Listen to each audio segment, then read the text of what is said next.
না ঠিক কি না? পৃথিবীর প্রথম দম্পতি হচ্ছে সাইয়েদনা আদম আলাইহিস সালাম আর হাওয়া আলাইহাস সালাম। পৃথিবীর প্রথম স্বামী আদম আলাইহিস সালাম, প্রথম স্ত্রী হাওয়া আলাইহাস সালাম। ওয়া কুলনা ইয়া আদম উসকুন আনতা ওয়া যাওজুকাল জান্নাহ। আল্লাহ বললেন, আদম তুমি আর তোমার জোড়া বা তোমার স্ত্রী দুজনে মিলে জান্নাতে থাকো। তাহলে ওনারা ছিলেন স্বামী আর স্ত্রী, ঠিক কি না? তাহলে এই দাম্পত্য সম্পর্কটা এটা জান্নাতি সম্পর্ক। কি সম্পর্ক? উত্তর দিতে হবে দৌলতপুরের ভাইরা। রাগ করছেন আমার সাথে? শীত লাগতেছে? উত্তর দেওয়া যাবে আওয়াজ করে? হ্যাঁ, আওয়াজ করে উত্তর দিবেন। মুখে তালা মেরে বসে থাকা যাবে। তাহলে পৃথিবীর প্রথম স্বামীর নাম কি? আদম আলাইহিস সালাম। পৃথিবীর প্রথম স্ত্রী হাওয়া আলাইহাস সালাম। এই দাম্পত্য সম্পর্কটা বড় মধুর, বড় গভীর, বড্ড ভালোবাসা। ঠিক কি না? স্বামী আর স্ত্রী, স্বামী আর স্ত্রী, এই সম্পর্কটাকে আল্লাহ তাআলা কোরআনে পোশাকের সাথে তুলনা করেছেন। কিসের সাথে? পোশাক। আরবিতে বলে লিবাস। আরবিতে কি বলে? লিবাস। আল্লাহ বলেছেন, ও নারীরা তোমরা পুরুষদের জন্য পোশাক, আর ও পুরুষেরা তোমরা নারীদের জন্য পোশাক। পড়েন সুবহানাল্লাহ। পোশাকের বেসিক্যালি তিনটা কাজ। কয়টা? কেউ কথা কয় না। আরো জোরে বলেন, কয়টা? এখন আওয়াজ আসলো থেকে? আওয়াজ করে উত্তর দিবেন, চিল্লায় বলেন পোশাকের কাজ কয়টা? এভাবে শেষ পর্যন্ত বোঝায় যেন সাউন্ড বের করা না লাগে, স্বপ্রণোদিত ভাবে উত্তর করবেন, ক্লাসের মতো হোক। তিনটা কাজ। এক নম্বর কাজ হচ্ছে পোশাক ইজ্জতের আবরু, লজ্জাস্থান ঢেকে রাখে। ঠিক কিনা? আমাদের লজ্জাস্থান ঢেকে রেখেছে আমাদের পোশাক। ঠিক তেমনি স্বামী তার স্ত্রীর ইজ্জত হেফাজত করে, স্ত্রী তার স্বামীর ইজ্জত হেফাজত করে, স্বামী তার স্ত্রীর চরিত্র হেফাজত করে, আর স্ত্রী তার স্বামীর চরিত্র হেফাজত করে। এজন্য আল্লাহ একে অপরের উদাহরণ দিতে যে লেবাস বা পোশাকের সাথে তুলনা দিয়েছেন। সুবহানাল্লাহ পড়ে। পোশাকের দুই নাম্বার কাজ হচ্ছে সৌন্দর্য। এই যে কত সুন্দর ডিজাইন করা, এমব্রয়ডারি করা পোশাক যখন আমরা পরি সুন্দর লাগে না?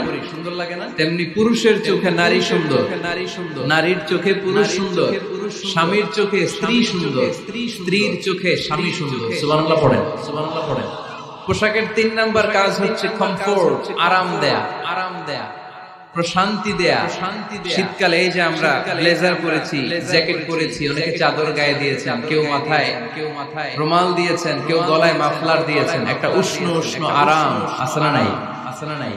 আবার গরমের কালে পাতলা সুতি কটনের কাপড় পরলে একটা আরাম আছে না নাই? তাহলে পোশাক পরলে যেমনি আমাদের দেহ প্রশান্ত হয়, আরাম পাওয়া যায়, তেমনি স্বামী স্ত্রীর স্পর্শ পেলে সে আরাম পায়, তার হৃদয়টা প্রশান্ত করে দেয় কে? আবার স্ত্রী স্বামীর সঙ্গ পেলে তার মধ্যে প্রশান্তি এনে দেয় কে? এজন্য রব্বুল আলামিন বলেন, হুন্না লিবাসুল লাকুম ওয়া আনতুম লিবাসুন লাহুম। ও দুনিয়ার নারীরা, তোমরা হলে পুরুষদের জন্য পোশাক, পুরুষ হলো নারীদের জন্য পোশাক। সুবহানাল্লাহ পড়ে। পোশাক যেমনি ইজ্জত আবরুর হেফাজত করে, তেমনি স্বামী স্ত্রী একে অপরের ইজ্জত হেফাজত করে। পোশাক যেমনি সৌন্দর্য বাড়ায়, স্বামীর চোখে স্ত্রী সুন্দর, স্ত্রীর চোখে স্বামী সুন্দর। পোশাক যেমনি আরাম দেয়, স্বামী তার স্ত্রীর স্পর্শ পেলে, স্ত্রী তার স্বামীর স্পর্শ পেলে হৃদয়ে প্রশান্তি অনুভব করে। ঠিক কিনা? এজন্য দাম্পত্য জীবন, এখানে স্বামীও আছে, স্ত্রীও আছে। ইংরেজিতে বলে কাপল লাইফ। এই বিশ্ব সভ্যতা নির্মাণে নারী পুরুষ, স্বামী স্ত্রী দুইজনেরই অবদান আছে না নাই? এজন্য সুনানে তিরমিজির বর্ণনায় আল্লাহর হাবিব সাল্লাল্লাহু আলাইহি ওয়াসাল্লাম বললেন, আন-নিসাউ শাকাঈকুর রিজাল। নারীরা হচ্ছে পুরুষের কাউন্টারপার্ট, নারীরা হচ্ছে পুরুষের পার্টনার, সহকর্মী, সহযোগী। এই বিশ্ব সভ্যতা নির্মাণে শুধু পুরুষদেরই অবদান নাই, নারীদের অবদান আছে না নাই?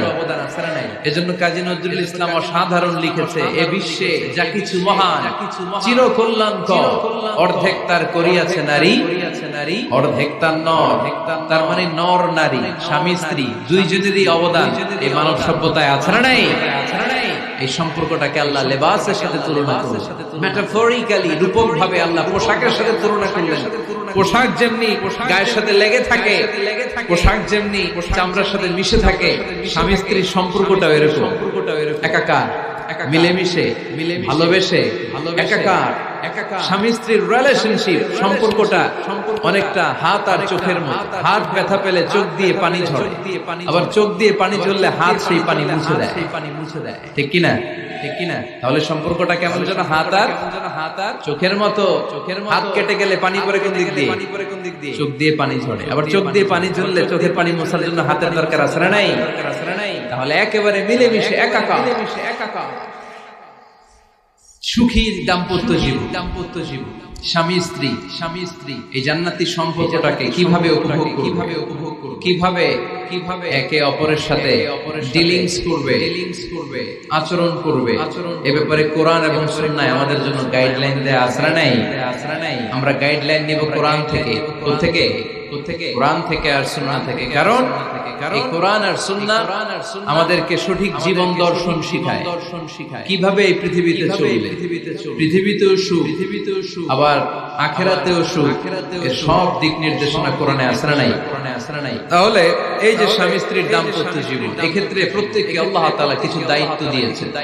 আজকে দায়িত্বগুলোর ব্যাপারে আমরা শুনব।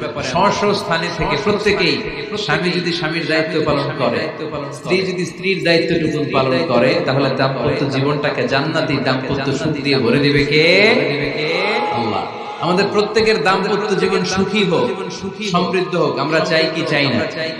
অনেকে বলে হুজুর সুখ নাই, ঘরের ভেতরে গেলেই জাহান্নাম, কথা শোনে না আমার। আবার স্ত্রীরা বলে হুজুর দোয়া করবেন, পরকিয়া করে, খালি এসএমএস পাঠায়, আমারে ভাল লাগে না, এখন অন্যদিকে ঘুরে। এরকম আসরা নাই। দুই দিক থেকে অভিযোগ। বন্ধের জন্য কোনো প্যান্ডেল আছে নাকি?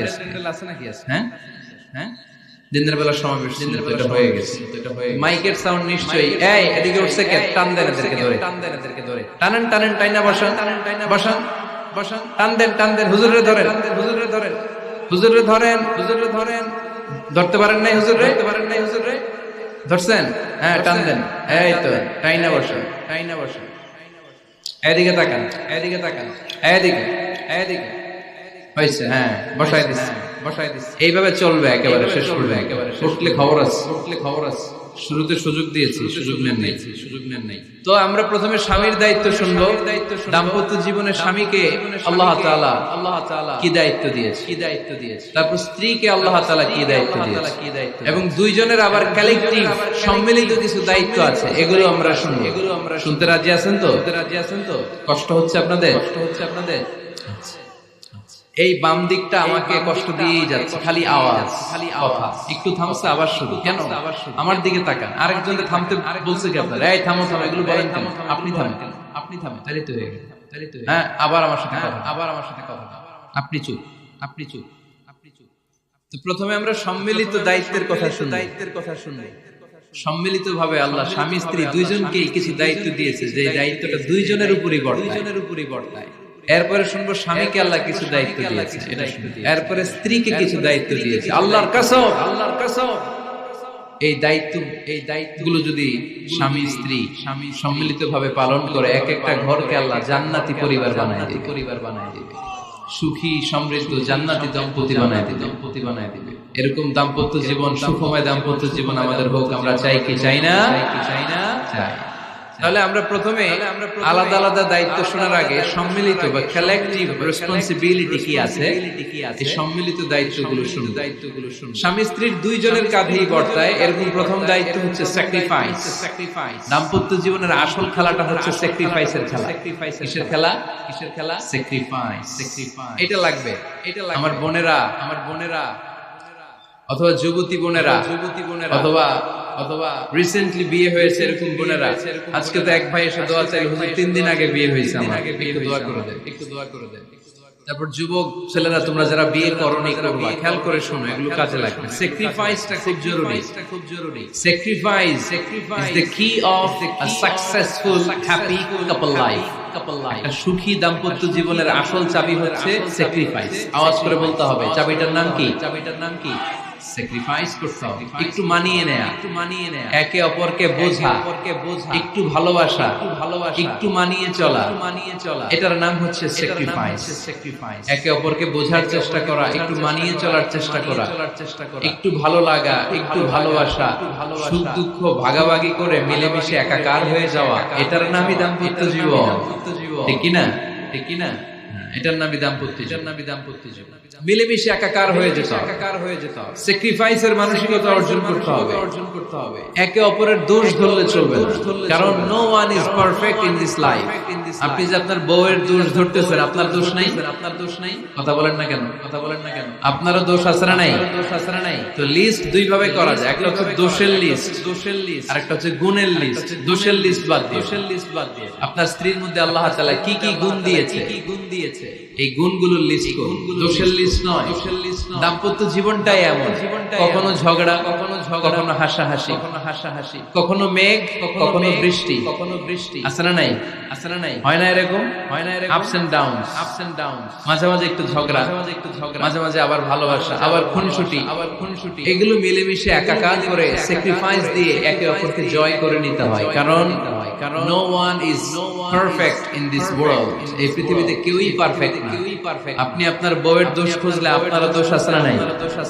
কেউ দোষমুক্ত নয়। এজন্য দোষ না খুঁজে আমরা স্যাক্রিফাইস করি। দাম্পত্য জীবনের এটাকে সুখী সমৃদ্ধ করার এক নাম্বার চাবিকাঠি হচ্ছে স্যাক্রিফাইস। তাহলে সুখী দাম্পত্য জীবনের এক নাম্বার চাবির নাম কি? স্যাক্রিফাইস। চিল্লায় বলতে হবে, সেটা কি? তাহলে হাজব্যান্ড ওয়াইফ দুইজনে স্যাক্রিফাইস করবে। দাম্পত্য জীবনকে সুখী করার দুই নাম্বার কালেকটিভ ফর্মুলা হচ্ছে ঝগড়া করা যাবে। ঝগড়া আপনারা করেন নাকি ভাবির সাথে? ভাবির সাথে ঝগড়া করেন কে কে? দেখি হাত তোলেন। এদিকে সব আল্লাহর ওলি, এরা ঝগড়া টগড়া করে না। আপনি করেন? এই সাহসী সন্তান আছে কিছু, মাশাআল্লাহ। ঠিক আছে, বেশি করেন না আবার। হ্যাঁ, ঠিক আছে, তোমরা করো, আপনারাও করেন। ওকে, না ঝগড়া করা যাবে না। একজন ঝগড়া শুরু করলে আরেকজন চুপ থাকতে হবে। দুইজনই ঝগড়া করলে, দুইজন রেগে গেলে ঝামেলা আছে না নাই? স্বামী রেগে গেলে স্ত্রী চুপ, স্ত্রী কখনো রেগে গেলে স্বামী চুপ, দুইজনই রেগে গেলে তৃতীয় বিশ্বযুদ্ধ। ঠিক কিনা? এজন্য ঝগড়া করতে দেয়া যাবে না। কারণ এই ঝগড়া, সামান্য ঝগড়া থেকে এই ঝগড়া বাড়তে এটা বিচ্ছেদের দিকে গড়ায়, ডিভোর্স হয়ে যায়। এরকম কত কেস যে আমার কাছে আসে, যে হুজুর ছোট্ট ঝগড়া থেকে আমাদের মধ্যে ঝগড়া বাড়তে ইগো প্রবলেমের কারণে বিচ্ছেদে গড়ায়। আর এই ঝগড়া একটু শুরু হলে ইবলিস শয়তানের কাজ হচ্ছে পালে বাতাস দেয়। কি দেয়? পালে বাতাস পেলে দাউ দাউ করে উঁচু হয়ে ওঠে। আগুনের মধ্যে যেমনি কেরোসিন ঢাললে দাউ দাউ করে জ্বলে, সামান্য ঝগড়ার ছোতা পেলে ইবলিস শয়তান খালি দাউ দাউ করে এই ঝগড়ার আগুনকে জ্বালিয়ে দেয়। ঠিক কিনা? এজন্য ঝগড়া করবেন না। মেহেরবানি করে ঝগড়া শুরু করবেন না। যে কোনো মূল্যে ঝগড়াকে থামায় রাখতে হবে। তো ফ্যামিলিতে ঝগড়া অনেক সময় হয়ে যায়, কিন্তু একজন ঝগড়া করলে আরেকজন চুপ থাকতে হবে। ঝগড়া নিয়ে একটা মজার গল্প আছে, শুনবেন? বিশৃঙ্খলা করলে তো গল্প শোনানো যাবে না। একেবারে চুপ। আমার দিকে তাকান। তাকিয়েছেন? ঝগড়া নিয়ে যে গল্পটা, সেটা হচ্ছে এক স্বামী ওয়াজ শুনে বাড়িতে গেছে রাত 11টায়। বাড়ির কাছাকাছি যেতে না যেতে স্ত্রীর আবার স্বভাব হচ্ছে রাতের খাবারটা স্বামীর সাথে একসাথে খায়, আলাদা খায় না। বাড়ির সামনে যে স্বামী ফোন দিয়েছে ওয়াইফকে, শুরু করার আগে দরজাটা খোলো, চলে আসছে। তো ওয়াইফ এসে দরজা খুলে দিচ্ছে। এবার স্বামী ঘরে ঢুকে বলে শুরু করার আগে রাতের খাবারটা দিয়ে দাও, টেবিলে খেয়ে ফেলো।